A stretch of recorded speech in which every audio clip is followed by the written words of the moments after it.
السلام عليكم لكل اخواتنا طلبة الثانوية العامة اللي الحمد لله خلصوا ثانوية عامة بنجاح وتفوق، وعايزين يعرفوا اكتر عن كليات المجمع الطبي ومحتارين يختاروا انهي كلية، طب ولا اسنان ولا صيدلة ولا صيدلة كلينيكال ولا تمريض ولا بيطري. لو انت مهتم باي كلية من الكليات دي ففي ايفنت هيتعمل في كلية طب جامعة اسكندرية في قاعة المؤتمرات، موجود ان شاء الله يوم 2/8 اللي هو السبت الجاي. هنتكلم فيه عن الكليات دي بالتفصيل، وازاي تختار الكلية اللي مناسبة ليك ومناسبة لقدراتك واللي انت تحس فيها ان هي دي شغفك وحلمك. ان شاء الله هنتكلم في كل حاجة، الدراسة وطريقة المذاكرة بتاعة المواد والتفاصيل عن كل كلية.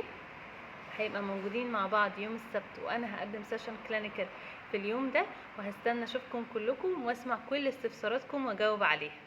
مستنياكم، وهسيب لكم اللينك اللي هتسجلوا فيه في الديسكريبشن. باي.